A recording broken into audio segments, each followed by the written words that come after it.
नमस्कार दोस्तों, मैं स्मित मिश्रा स्वागत करता हूं एक बार फिर से आप सभी का जेटी एजुकेशन में। साथियों, अगर आपके घर में बच्चे हैं 2 साल से या 5 साल से कम उम्र के बच्चे हैं तो आपको ये वीडियो बहुत ही ध्यान से देखनी है। अभी 1 कप सिरप का मामला सामने आ रहा है जिसमें अब तक 23 से ज्यादा मौतें हो चुकी हैं और 5 राज्यों में इसे बैन कर दिया गया है।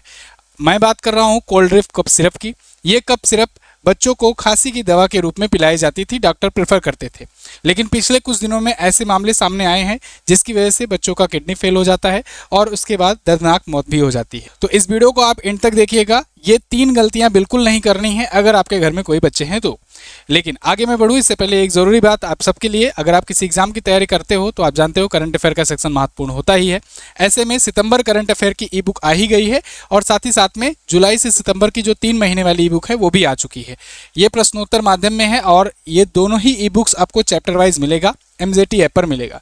इसके अलावा जिनको वीडियो फॉर्मेट में चाहिए, वीडियो कोर्स चाहिए, वो संकल्प बैच 2025 ज्वाइन कर सकते हैं और अगर 2024 वाला भी चाहिए तो कॉम्बो बैच ज्वाइन कर सकते हैं मात्र 399 में। ये सब चीज़ें मिलेगी कहाँ पर आपको? ये सब चीज़ें आपको मिलेगी MZT ऐप पर। गूगल प्ले स्टोर पर जाइए, अपना ऐप डाउनलोड कीजिए और वहीं से वीडियो कोर्स सेक्शन में जाकर वीडियो कोर्स या फिर ई बुक सेक्शन में जाकर के ई बुक आप ले सकते हैं। टॉपिक पर वापस आते हैं। साथियों, अब तक की जानकारी के अनुसार मध्य प्रदेश और राजस्थान में लगभग 23 बच्चों की मृत्यु हो चुकी है और 5 राज्यों ने इस कोल्ड ड्रिफ्ट कप सिरप को बैन कर दिया है। कुछ और भी दवाइयां रडार में आ रही हैं। अब सवाल यहाँ पर यह आता है कि क्या इन कप सिरप को अभी ही मामले क्यों आ रहे हैं, इससे पहले जो मामले थे वो क्यों नहीं आए सामने? तो देखो, इसमें 2 बातें हैं। एक तो हो सकता है पिछले कुछ दिनों में इसमें जो केमिकल मिलाया जा रहा है वो उसकी संख्या बढ़ा दी गई हो, या फिर हो सकता है कि इससे पहले के जो मामले आ रहे हों उन पर कोई ध्यान न जा रहा हो कि ये बच्चे की मृत्यु जो है ये इसी कफ सिरप को पिलाने की वजह से हुई है। लोग ये समझ रहे होंगे कि बीमारी की वजह से मृत्यु हुई है, लेकिन जब ये जांच में मामला आया और ये पैटर्न बनता चला गया, कई बच्चे लगातार डेथ हो गई जब उनकी, तो ये न्यूज बनना शुरू हुई। लोग डॉक्टर को घेरने लगे। डॉक्टर ने दवा की तरफ इल्जाम मर दिया कि भाई दवा की गलती है, मेरी क्या गलती। और सही भी बात है भाई, डॉक्टर थोड़ी ना देख रहा है कि फॉर्मुलेशन में कौन सा फॉर्मूला कब किस महीने बढ़ा दिया गया अचानक से। और देखो, दवाइयों में ये केमिकल्स क्यों बढ़ाए जाते हैं, इसके पीछे का सीधा सा कारण है कि इसमें थोड़ा सा मिठास बढ़ जाती है, बच्चे अच्छे से पीना शुरू कर देते हैं। तो फिर पेरेंट्स को भी लगता है कि भाई बच्चा ये वाला जो दवा है इसको आराम से पी लेता है, तो यही वाला दवा लेकर आते हैं खांसी के लिए। लेकिन वो केमिकल कितना घातक होता है और कितना हो सकता है, ये आप आज के टाइम पर न्यूज़ पर देख रहे हो। तो अभी एक कोल्ड ड्रिफ्ट सिरप है, ये चर्चे में आई है। इस कोल्ड ड्रिफ्ट सिरप में 48.6% डायथिलीन ग्लाइकोल पाया गया है और ये जांच में पता चला है कि ये बिल्कुल जहर के समान है। कोल्ड ड्रिफ्ट कप सिरप जो है ये बिल्कुल आपको नहीं देना है अपने घर के बच्चों को, या फिर अपने, अगर आप मेडिकल स्टोर पर हो या डॉक्टर हो तो आपको बिल्कुल भी इसको आप प्रेफर करना बंद कर देना चाहिए।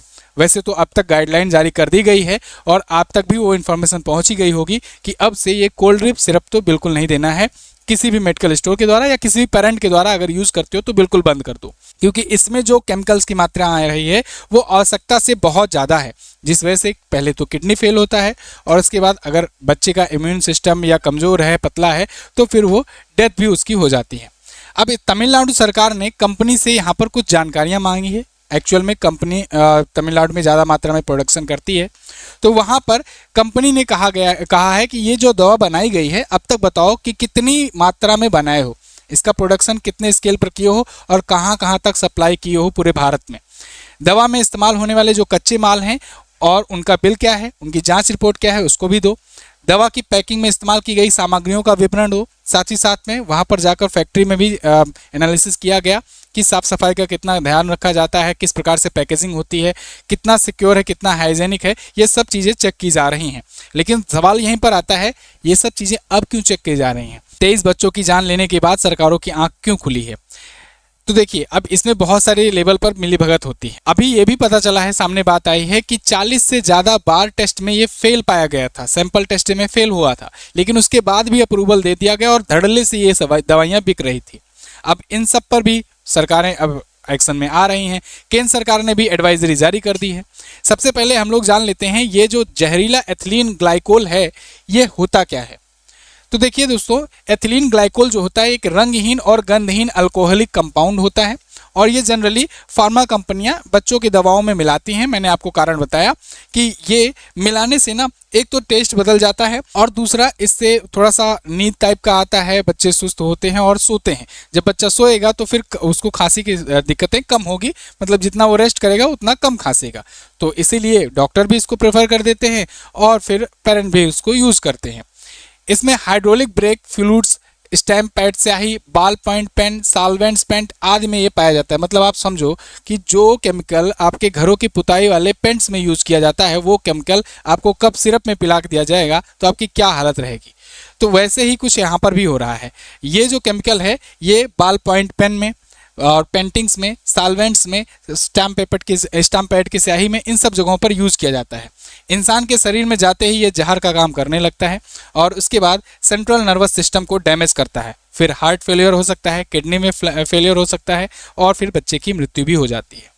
तो देखो, अगर वयस्क है कोई तो उसका तो ढांचा थोड़ा सा झेलने लायक हो जाता है तो वो तो मैनेज कर लेता है, लेकिन जो छोटे बच्चे होते हैं उनका अभी बॉडी इतना प्रकार से अभी बिल्ड नहीं हो पाया रहता है तो उनको तकलीफ हो जाती है और इसी वजह से बच्चों में ये डेथ के केसेस आ रहे हैं। कोल्ड ड्रिप सिरप तो बच्चे बूढ़े जवान सब पी रहे थे, लेकिन बच्चे जो हैं वो झेल नहीं पाए और इस वजह से उनकी डेथ हुई। गुजरात की 2 कंपनियों के भी कप सिरप पर बैन लगाया गया है। अब देखो, जब कोई घटना हो जाती है ना तब फिर बाकी जो कंपनियां हैं, बाकी जो दवाइयां हैं उन पर भी जांच बैठती है। सिमिलर केसेस और भी जगहों पर देखने को मिलते हैं। लोग नोटिस करना शुरू कर देते हैं कि कहीं ऐसा तो नहीं है कि जो डेथ हुई है इसके पीछे का ये कारण है। अभी आप देख रहे होंगे आज के टाइम पर न्यूज़ पर जो बॉडीज दफना दी गई थी उनको दोबारा से खोद करके ला करके दोबारा पोस्टमार्टम किया जा रहा है और पता लगाया जा रहा है कि क्या मामला था, क्यों इसका डेथ हुआ। मतलब कि केस दब चुका, केस हो चुका था, उसके बाद भी उनके पेरेंट्स जब उनको ये पता चला कि नहीं भाई डॉक्टर की गलती नहीं थी या फिर बीमारी की उतना गलती नहीं थी, गलती तो कप सिरप की थी। अब इसमें कुछ डॉक्टर को भी घेरा गया, कुछ डॉक्टर्स गिरफ्तार किए गए, लेकिन डॉक्टर ने भी साफ साफ तौर पर कह दिया और इंडियन मेडिकल एसोसिएशन ने भी प्रोटेस्ट किया कि भाई तुम ये बता दो कि डॉक्टर को ये बताया जाता है कि चलो ठीक है ये इतना ये फॉर्मुलेशन है और इस फॉर्मुलेशन के थ्रू ये इस पर दवा का ये इलाज होगा, वो लिख देते हैं। लेकिन अब मान लो वही कोल्ड ड्रिप सिरप जो कई सालों से कोई डॉक्टर लिख रहा है, कई डॉक्टर ये कह रहे हैं कि हम 5 साल से ये दवा लिख रहे हैं, लेकिन अचानक से जब पता चले कि वही कोल्ड ड्रिप कप सिरप में वो जो केमिकल मिलाया जाता था उसकी परसेंटेज बढ़ा दी गई, तो अब रोज रोज डॉक्टर उसको देखेगा तो है नहीं कि कौन सा केमिकल का परसेंटेज कितना बढ़ा दिया गया है। वो तो सोच रहा है, वो तो लिख दे रहा है ये दवा लिख लो। तो इसीलिए से डॉक्टर को छोड़ा जा रहा है। खैर, डॉक्टर की कोई गलती इसमें नहीं है। मध्य प्रदेश, राजस्थान, केरल, तमिलनाडु और पंजाब जो है इसने इस पर बिक्री पर और इस्तेमाल पर दोनों पर बैन लगा दिया है। साथ ही साथ सुप्रीम कोर्ट में भी याचिकाएं दायर की जा रही हैं। सीबीआई जांच की भी मांग की जा रही है। अब इसमें 2 केमिकल मुख्यतः पाए जाते हैं जिनसे सबसे ज़्यादा दिक्कत है। अभी मैं एंड में आपको बताऊंगा कि आपको क्या चीज़ें नहीं करना है।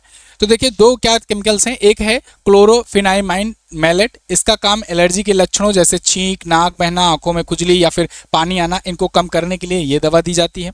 यह एक एंटी हाइस्टामिन दवा होती है, शरीर में मौजूद जो हिस्टामिन नामक रसायन होता है उसके प्रभाव को कम करती है। लेकिन इसके साइड इफेक्ट्स भी होते हैं। क्या साइड इफेक्ट होते हैं? नींद बहुत आती है। आप अक्सर देखते होंगे कि खांसी की दवा पीने पर आपको नींद आती है अच्छी, और उसकी ज़रूरत भी होती है क्योंकि आप जब तक जगते रहोगे, अगर आपको खांसी आ रही है तो जब तक जगोगे तब तक खांसी आएगी, लेकिन एक बार जब सो जाओगे तो फिर काफ़ी ज़्यादा रेस्ट मिलेगा। मुंह सूखता है इससे। इसके अलावा ध्यान केंद्रित करने में कमी भी होती है, मतलब फोकस नहीं हो पाता है। इस दवा का ये साइड इफेक्ट होता है। इसके अलावा एक और दवा है फिनाइलफ्रीन हाइड्रोक्लोराइड। ये एक डिंकजेस्ट दवा है। इसका काम नाक की सूजन को कम करना है, सांस लेना आसान हो जाता है। आप देखते हो अमूमन जब सर्दी होती है तो फिर नाक वगैरह अगर सूजन आ जाती है तो फिर सांस लेने में तकलीफ होने लगती है, कफ जम जाता है, तो उसमें ये नाक की सूजन को कम करने के लिए इस्तेमाल किया जाता है। नाक की रक्त वाहिकाओं को सिकोड़ देता है और फिर सूजन को घटाता है। आमतौर पर कोल्ड सिरप या टेबलेट में इसे क्लोरोफिनामाइन मैलेट के साथ मिलाकर दिया जाता है, लेकिन इसके भी साइड इफेक्ट होते हैं। क्या साइड इफेक्ट होता है?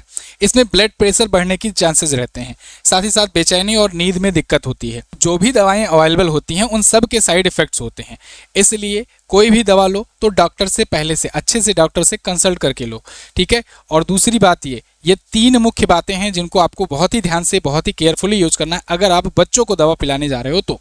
सबसे पहला तो कोशिश यही होनी चाहिए कि 2 साल से कम के बच्चे कम उम्र के बच्चे हों तो उनको दवा ना ही पिलाओ। खांसी वगैरह आ रही है तो काढ़ा पिलाओ, या फिर घरेलू जो नुस्खे हैं उनको कोशिश करो उनको ज़्यादा यूज़ करने की।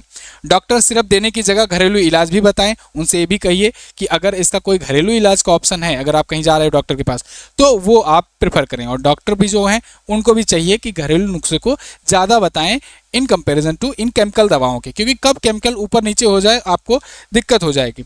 2 या 5 साल से कम उम्र के जो बच्चे हैं उनको कब सिरप देने से बचना चाहिए। दवा देने से पहले डॉक्टर की सलाह लेनी चाहिए। और साथ ही साथ में कोशिश करना चाहिए कि अगर मान लो जुकाम है बच्चे को, या नाक जाम हुई है, सांस लेने में दिक्कत हो रही है, तो फिर आप भाप दें, गर्म पानी पिलाएं, या तरल पदार्थ का भाप दें, या फिर कुछ ऐसे जो घरेलू टाइप के नुस्खे हैं उनका इस्तेमाल करें। देसी चीज़ों का इस्तेमाल करें, काढ़ा बना करके दें। ये सब चीज़ों का अगर आप इस्तेमाल करते हैं तो दवाइयों से आप बच सकते हैं, और फिर ये केमिकल से जो गंभीर जो समस्याएं हो रही हैं, जो कब पता नहीं कौन सी सिरप में क्या हो जाए, उससे आप बच सकते हैं। बहरहाल इस पर आपकी क्या राय है आप लोग कमेंट करके जरूर बताइएगा। अगर आपके पास भी कोई इलाज है खांसी के दौरान, सर्दियों के दौरान, तो आप लोग उसे भी कमेंट बॉक्स में लिखिए जिससे बाकी लोग की हेल्प हो सके। फिलहाल इस वीडियो में रखते हैं इतना ही। जाते जाते एक बार फिर से जुलाई से सितंबर तक की ई बुक आ चुकी है 3 महीने की, और सितंबर मंथ की मंथली भी ई बुक आ चुकी है। ये सारी ई बुक आप पाओगे हमारे MZT ऐप से, और MZT ऐप पर ही संकल्प बैच भी आया है 2025 का। ये वीडियो कोर्स है। वीडियो कोर्स स्टैटिक जीके और करंट अफेयर का होता है, और ई बुक आपका टॉपिक वाइज होता है, चैप्टर वाइज ई बुक कंटेंट होता है। दोनों ही कंटेंट आप कोई सा भी लेते हो तो आप अच्छे तरीके से करंट अफेयर तैयार कर सकते हो। इसके अलावा जो लोग जीएस तैयार करना चाहते हैं उनके लिए जीएस सफलता 4.0 बैच आया है। इसको भी आप MZT ऐप से प्राप्त कर सकोगे। इसमें आपको सारे सब्जेक्ट्स मेरे द्वारा इसमें पढ़ाए गए हैं, और इनको आप कवर कर सकते हो बहुत ही किफ़ायती दाम में, बहुत ही बेहतरीन ढंग से। MZT ऐप का लिंक डिस्क्रिप्शन में मैंने दे दिया है, वहाँ से जाकर के आप डाउनलोड कर सकते हो। किसी भी क्वेरी के लिए व्हाट्सएप पर संपर्क कर सकते हो। मिलते हैं अगली वीडियो में, तब तक के लिए नमस्कार, जय हिंद, वंदे मातरम।